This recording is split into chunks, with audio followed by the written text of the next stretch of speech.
દેવકીજીને ત્યાં જન્મ થયો. રોહિણી નંદન મોટા ભાઈનો, બલરામજીનો જન્મ થયો ત્યારથી આંખ ખોલતા નથી. શેષનો અવતાર છે અને જાણે છે કે ભગવાને જ્યારે 7મો અવતાર લીધો હતો ને, સપ્તમ અવતાર, ત્યારે ભગવાન રામ બનીને આવ્યા હતા અને હું એનો નાનો ભાઈ લક્ષ્મણ હતો. ભગવાન રામ મોટા ભાઈ હતા, હું નાનો ભાઈ લક્ષ્મણ હતો. મેં ભગવાનની બહુ સેવા કરી. ભગવાન જ્યાં જ્યાં ગયા પાછળ પાછળ ગયો, બહુ સેવા કરી અને ભગવાને મારી સેવાથી રાજી થઈને મને વરદાન દીધું કે આ જીવનમાં, આ જન્મમાં તે મારું જેટલી સેવા કરી છે ને, આવતા જન્મમાં હું નાનો ભાઈ બનીશ, તને મોટો ભાઈ બનાવીશ અને બધી સેવાનું ચૂકવણું કરીશ. આ અષ્ટમ અવતારમાં શેષનો એ અવતાર, લક્ષ્મણ અવતાર, શેષનો એ અવતાર બલરામજીના રૂપમાં રોહિણીજીના કુખે જન્મ લે છે.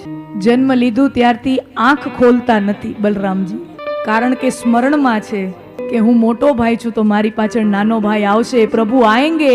અને ભગવાન આવે, મારે આંખ ખોલતાની સાથે સીધા ભગવાનના જ દર્શન કરવા છે. ભગવાન જ્યાં સુધી નહીં આવે ત્યાં સુધી મારી આંખો નહીં ખોલું. બલરામજી જન્મ થયો, આંખ ખોલતા નથી. બધાને ચિંતા થઈ, યશોદા માને, રોહિણી માને, બીજી ગોપીઓને બધાને ચિંતા થઈ, આ બાળક આંખ ખોલતો નથી. ગોકુળની તમામ ગોપીઓ, બહેનોનો સ્વભાવ હોય ને, એ તમામ ગોકુળની ગોપીઓ યશોદા માના, નંદ બાબાના આંગણે આવી અને રોહિણી નંદનને રમાડતી હોય ત્યાં બહેનો એકબીજામાં વાતું કરે કે જુઓ અરી ગોપી, અરી સખી, જો આ લાલાના વાળમાં ભમરડો પડે છે, ભમરો પડે છે. અને જે બાળકના માથામાં ભમરો હોય ને, એ એકલો ન આવે, વાહે વાહે ભાઈને લઈને આવે. બેનો હોય ને એને આવા અર્થ કાઢવાનો બહુ મજા આવે. અહીંયા તલ હોય તો આમ થાય ને, અહીંયા હોય તો આ થાય ને, ત્યાં થાય ને, બેનોનો સ્વભાવ હોય. અષ્ટમ અવતાર સાક્ષાત નારાયણ છે. અષ્ટમ ગર્ભધારી દેવકી, એનું તેજ જોઈને કંસ ડરી જાય છે કે દેવકી આટલી તેજસ્વી, આટલી ઓજસ્વી, આટલી પ્રભાવી તો દેવકી ક્યારેય નથી લાગી જેટલી આ વખતે લાગી રહી છે. માં દેવકીની પ્રભા, એની ઓજસ જોઈને કંસ ડરી જાય છે. કંસને વિચાર એકવાર આવે છે કે આ દેવકીનો 8મો ગર્ભ આને કાચા ગર્ભમાં જ પડાવી દઉં તો ન રહેગા બાંસ ન બજેગી બાંસુરી. દેવકીનો કાચો ગર્ભ પડાવી દઉં.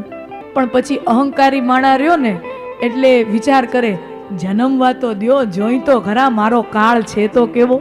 અહંકારી માણા આમાં નંબર રહી જાય, જોઈ તો ખરા, આવવા દે, જોઈ તો ખરા કે આખી દુનિયા મૃત્યુથી મરી જાય, આખી દુનિયા કાળથી મરી જાય, પણ ઇતિહાસના પાનાઓમાં મારું નામ સુવર્ણ અક્ષરે લખાશે કે એક રાજા થયો કંસ કે જેણે પોતાના કાળને મારી નાખ્યો. બ્રહ્માજીનું રોહિણી નક્ષત્ર, શ્રાવણ માસ, કૃષ્ણ પક્ષ, અષ્ટમી, બુધવારની મધરાત્રિએ અષ્ટમ અવતાર એવા પૂર્ણાવતાર ચતુર્ભુજ નારાયણ, ભગવાન નારાયણનું પ્રાગટ્ય ચતુર્ભુજ રૂપે થાય છે. બોલીએ ચતુર્ભુજ નારાયણ ભગવાન. ભગવાન ચતુર્ભુજ રૂપે પ્રગટ્યા છે અને ચતુર્ભુજ રૂપે પ્રગટ્યા ત્યાં દેવકી અને વસુદેવજીના હાથ આમ જોડાઈ ગયા ભગવાનની સામે. અને ભગવાન કહે કે માં, હું તારે ત્યાં દીકરો થઈને આવ્યો ને તું મારે ત્યાં હાથ જોડીને કહું ઊભી? તો કે તમે આમ 4 હાથ વાળા બાપ થઈને આવ્યા હો તો હાથ જોડાઈ ન જાય? ચતુર્ભુજ નારાયણનું રૂપ હોય એ તો પરમ પિતા જેવું સ્વરૂપ છે, તો તમે બાપના રૂપે આવ્યા હોય તો હાથ તો જોડાઈ જ જાય ને. તો કે માં, હું તો તારે ત્યાં દીકરો થઈને આવ્યો છું. તો માં દેવકી કે અમારે માણાને ત્યાં બાળક જન્મે ને તો એ સીધું 6 ફૂટનું ન હોય, એ અવડુંક હોય, આવડા થઈ જાઓ. ભગવાન ચતુર્ભુજ સ્વરૂપમાંથી શિશુ રૂપ ધારણ કરે માં દેવકીના ખોળામાં, અને પછી જાણે ઈશારાથી ભગવાન માને કહેતા હોય, માં હવે બસ, હવે તો હું તારો લાલો, તારો દીકરો થઈ ગયો ને. તો કે ના, અમારે માણસને બાળક થાય ને, માને બાળક થાય તો એ જન્મતા વેત બાળક રડે, આમ હસતું ન હોય. તમે રૂઓ. માં જેમ જેમ કરતી જાય, જેમ જેમ કહેતી જાય, એમ ભગવાન કરતા જાય, કરતા જાય, કરતા જાય. માનો મહિમા કેટલો અનેરો છે. માં કહેતી જાય એમ ભગવાને કરતો જાય, માં કહેતી જાય એમ ભગવાનને કરવું પડે.